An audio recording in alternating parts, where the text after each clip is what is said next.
Okay, now we're back and we're talking about.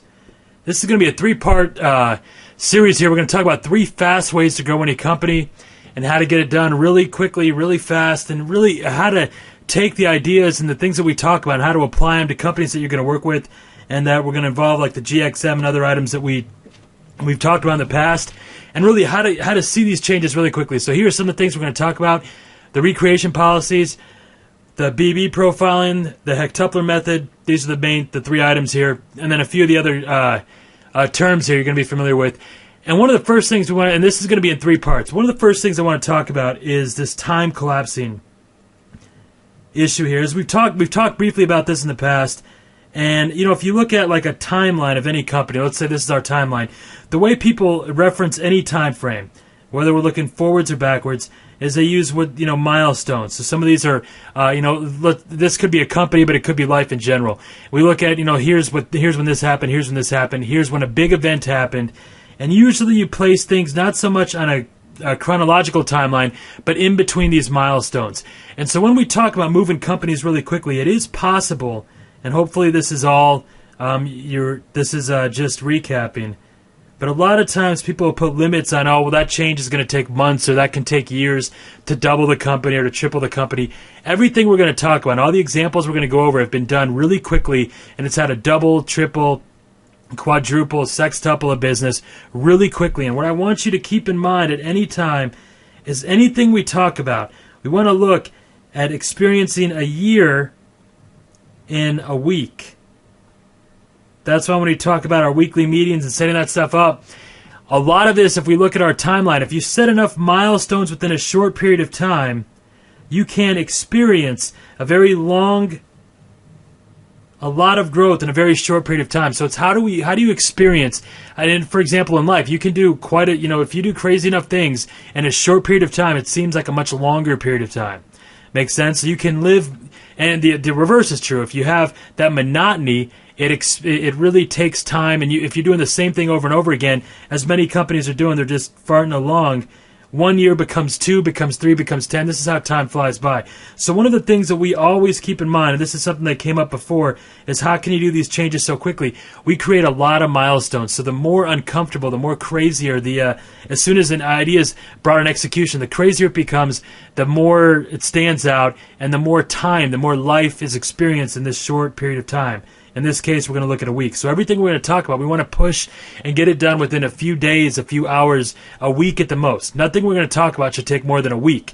When we talk about a week, if you do enough in that time, you can live, you can experience, the business can experience a year in a week. This is how you take a company and you grow it more in a few days or in a few hours than they've grown it in years or even decades. They can do more in just 10 minutes than they've done in the last 10 years. And it's understanding how milestones work and really this timeline. This is how we collapse time so that we can.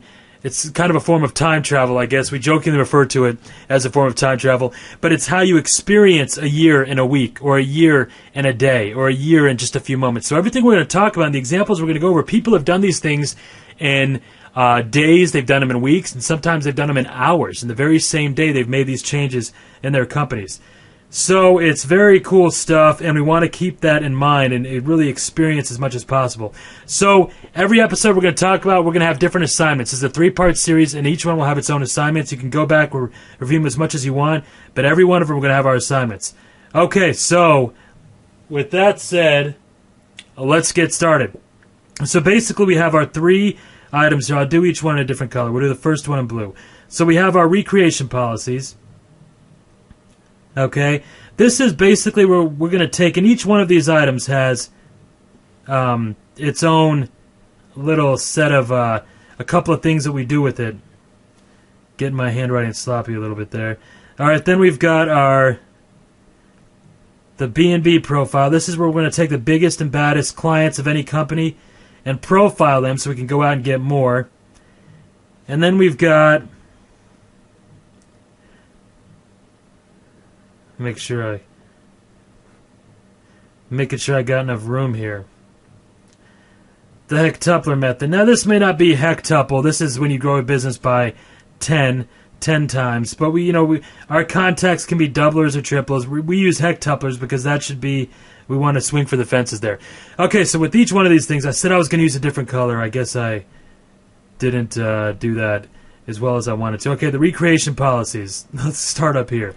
Okay, this is what this episode is going to talk about right now. That's what that's what we're going to go over right now.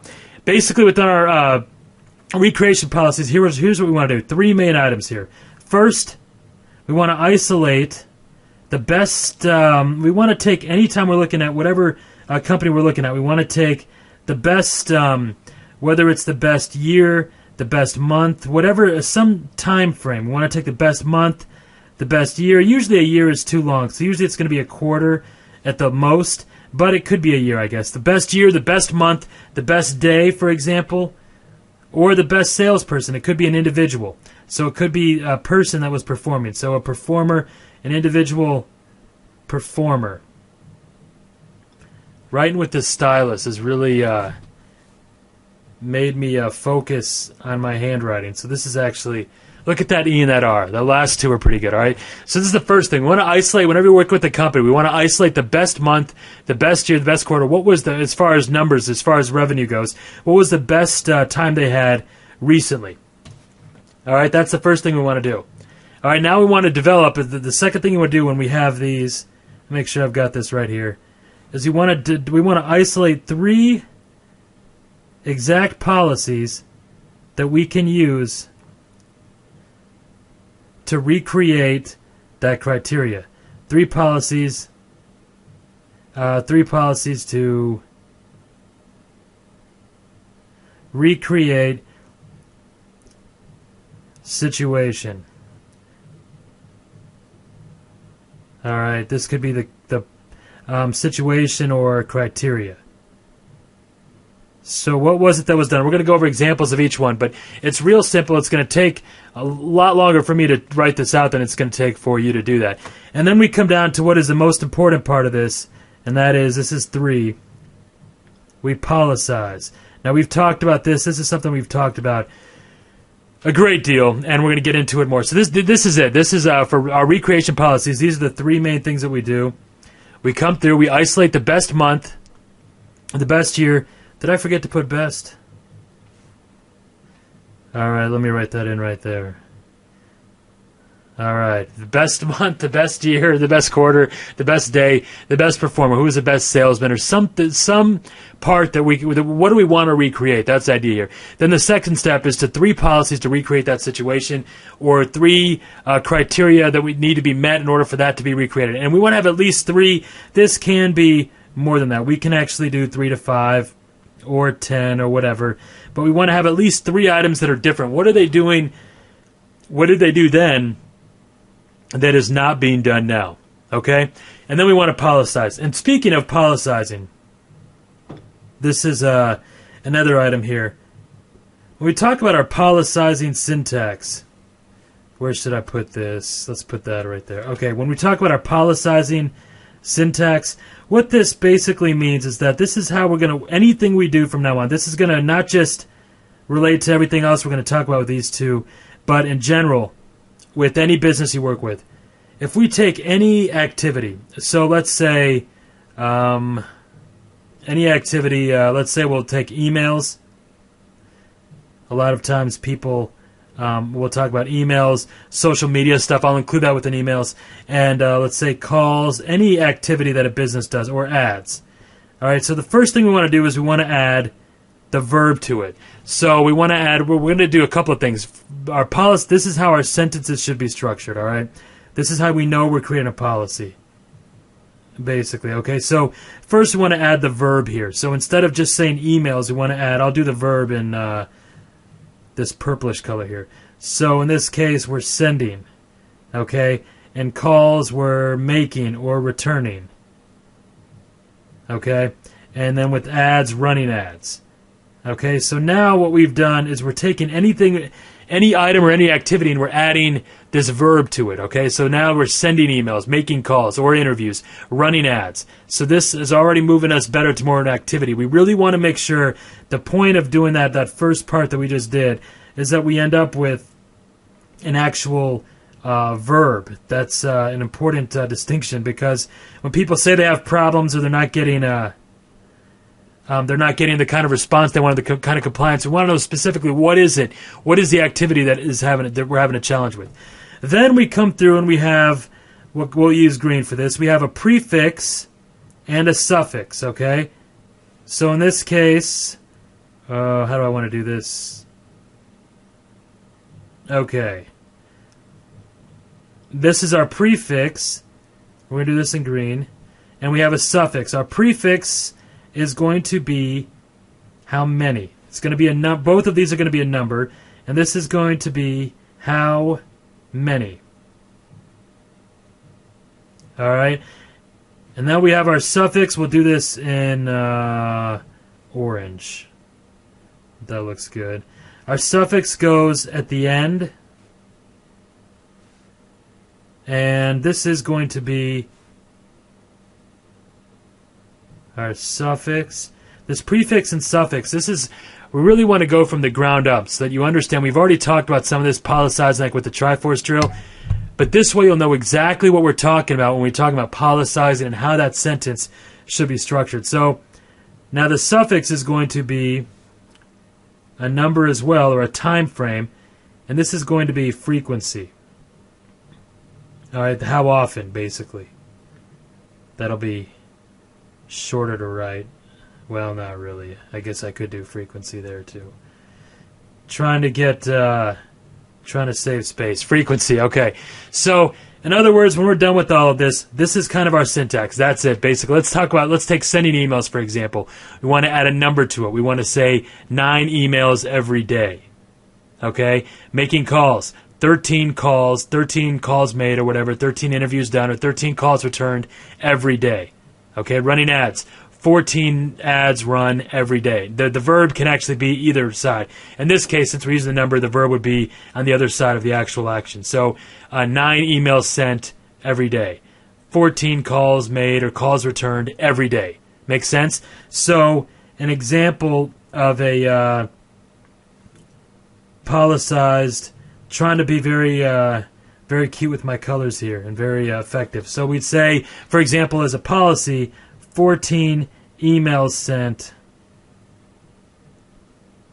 Is that coming in through? Yeah, 14 emails sent every day. And you need to make sure that everything you write is equally as aesthetically pleasing is exactly what I have down there. So that's an example there. This is when we know that we're creating policies here, because now we have a measurable gauge on what we can use. And I got green. I don't know. It's coming up okay though, right? You guys could see that, right? I guess I should pull up that box again. Okay, so 14 emails sent every day. So we have here. This is any action we have. We need to have a verb so that there's something that's actually being done. Then we have our prefix of how many, our suffix of how often. Let's say that's not really a time frame. So another example would be every 2 days. Make sense? So then, instead of every day, 14 emails sent every 2 days. 7 emails sent every day. Or every week, there's 9 interviews done. 9 interviews done. 9 interviews completed, 9 offers accepted, whatever, every 4 days, or every week, or every 7 days. Make sense? Then our magic words, we've talked about this again and again and again. I'll use this in big black text here. This is from now on. All right? These are the magic words that we use, because this is how you're basically making it clear that from now on, this is what happens. From now on, this is how that company is run. Make sense? So when we talk about policizing or creating policies, this is the exact syntax that we want to have. Thinking of new home builders, right? This is exactly how we want our words, our measurement, everything in our company to run. We have exactly the numbers sent out, and we know from now on, this is to be done every day, every week. Make sense? So when we come back here to our, let's pull this up right here, we talk about isolating the 3 policies that need to be to recreate the situations. We want to make sure that we have it in some sort of policized, quantified format like this. So from now on, this and this and this is what is done to recreate that. Does that make sense? So let's go over some examples of our recreation policies. Here's what color did we choose for that? Pick in. Let's pick red. All right, so for our RPs, let's use some examples here. What do we have? We have a few. And by the way, if you're thinking, one quick item I want to cover, because I want to make sure this is all done in our first episode here. If you're thinking with all of these, if you're thinking, well, if I'm starting my business out, or if a company is just starting out, or if somebody you work with has just started their company out, they have no idea who their best clients are, or anything like that. Don't worry, because then that comes down to our internal versus external. Actually, I'll make a note of that right now. So we have internal versus external, and this is a simple way to get around this is what we call borrowed brilliance. I shouldn't put two B's right there. Well, I'll make a note. The borrowed brilliance. I guess I'm going to have to do this zoomed in, just so it's a little neater. Borrowed brilliance. Okay. Okay, so just ignore that stuff up there. Alright, borrowed brilliance. Basically, and this is also brings us to the same thing as the MFM items.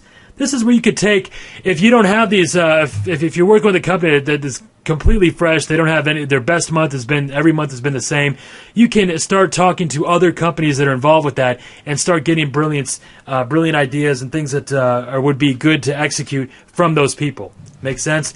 And I know we're going over this more than just the recreation policies here so that we can, in the future, refer back to that. So you can do interviews. There's a lot of different ways. We've talked about this in the past, depending on which episodes we went through. We'll talk about this more in the future. Not having that brilliance you want to be that lightning rod for brilliance. It's easy to get those ideas to execute within your company. We'll go over some examples. But that is basically the quickest way. You either determine which one what are you doing? Are you going through internal, or do you need to go through external, get borrowed brilliance, and interview some other people, get in touch with other people in that industry? Once we know that, we know how to get our recreation policies, because that's essentially when we get them. Or that's how we get them. There's two different ways. We can go to the company you're working with or go outside of that. Now let's go over some examples quickly before we end.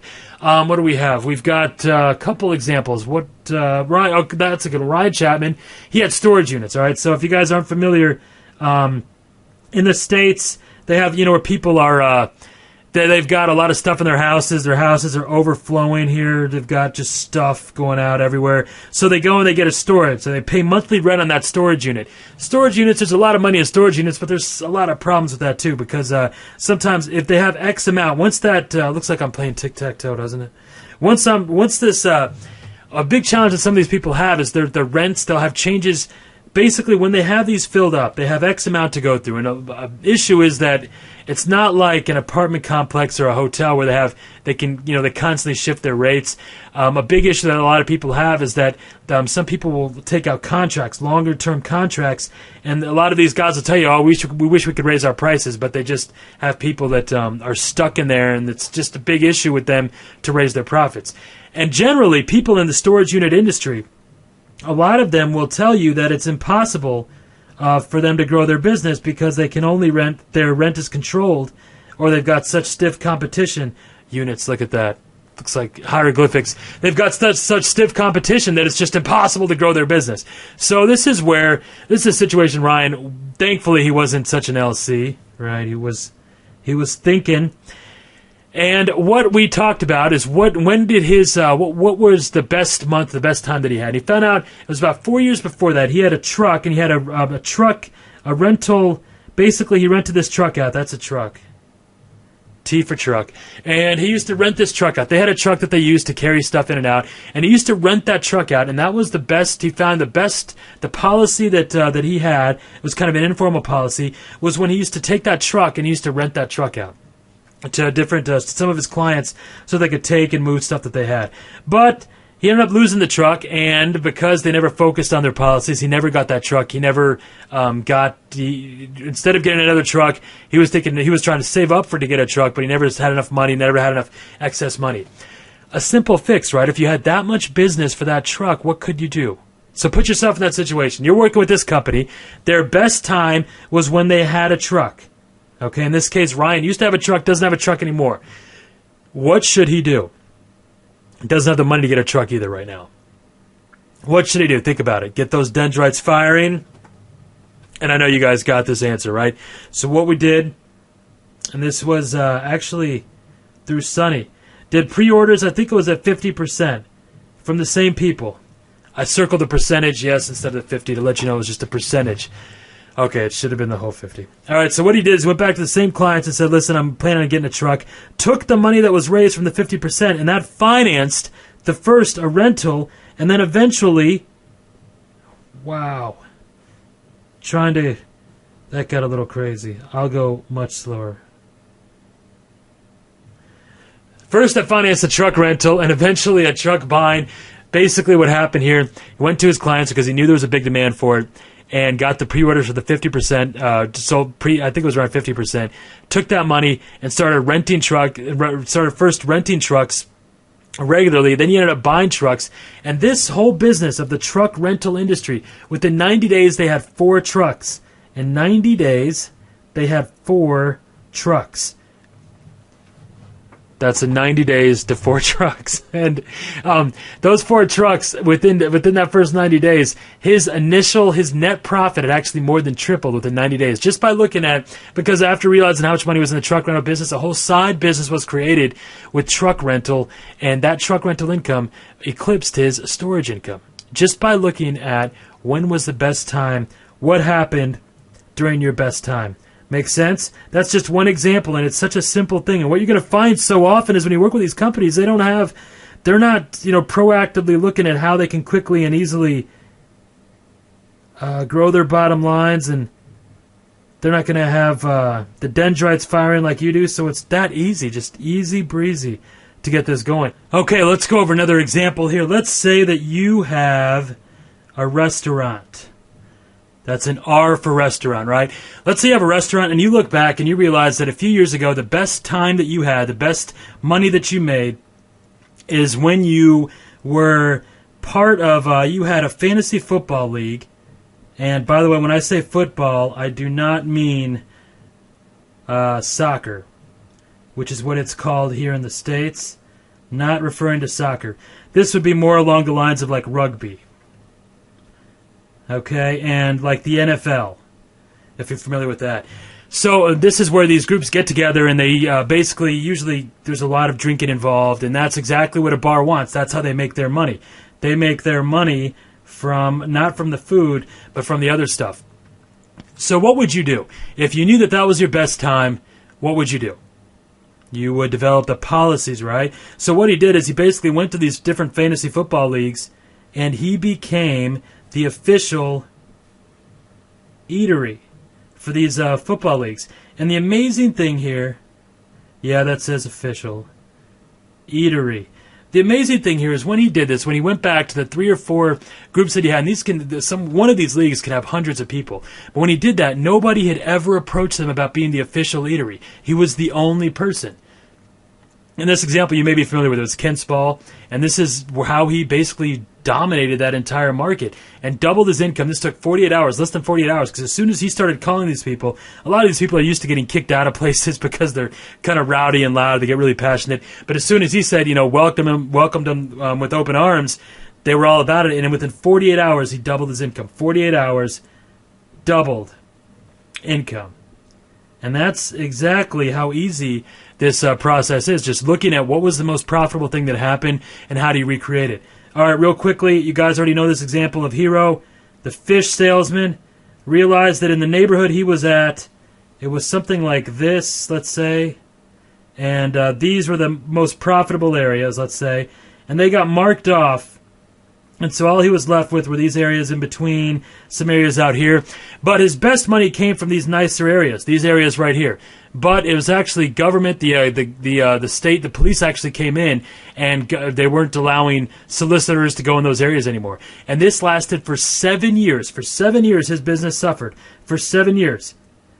But by looking at these recreation policies, that's years, right? By looking at these recreation policies, he went back and talked to these officials and offered them a cut. It's a real simple process. Why don't I just give you a cut and I'll go back into these areas? And just like that, he was back open in business in all the areas. Check and check. And that's it. And if you look at when we talk in each of these examples, by the way, we are using these, even if I'm not necessarily saying it. This is how we change those things. This is how that company runs. So, for example, if you want those fantasy football people, you contact 8 fantasy. You call, you get in touch with however you're going to do it. 8 fantasy football leagues every single day. And from now on, that's what's done in that company. If you want to get the cops back on your payroll and bribe them or whatever you want to do, 9 cops every day, 9 cops every 2 days. So every week you should have compliance from 14 police officers or whatever. Does that make sense? These policies get executed and implemented in these companies, and then miracles happen. Okay, so let's recap. This all makes sense. Hopefully the syntax and exactly how to do all this stuff really quickly. These are the exact phrases and the exact type of dialogue that we want to use in our conversations. Dialogue. Writing with this thing is such a learning experience. This is exactly how we want to get that done. We just covered our first item here, the recreation policies. Now let's talk about the assignment. Okay, so for part 1, here's what you're going to do. Okay, for 1, all right, we're going to use our RP. We're going to use a 3x1. If you're not familiar with that, which I know you already are, right, it's when we have our table basically is going to look like this. Our first number, as you guys are familiar with, is how many different industries, and our second number is how many companies. So you're going to have 3 different industries, and you're going to interview them, and you're going to help them isolate what you think the recreation policy should be.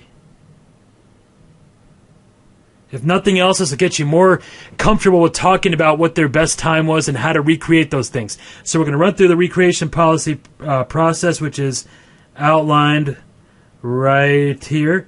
Basically, you're going to go through these 3 items. Isolate the best month, 3 policies to recreate that situation, and then policize what exactly needs to be done every day to recreate the best time that they had. All right? And if the best time is right now, how do you double it, quadruple it? How do you make it even better? How do you work with another company or share that with another company? With their permission, obviously. So a 3x1 basically means we're going to have 3 different industries. So 3 completely unrelated industries. You're going to have 1 company in each industry. So how many conversations is that going to be? How many? That's going to be exactly 3. Man. There we go. 3 conversations, all right? And then you're going to pick one of these, and that is going to be your GXM. That is who you're going to volunteer with.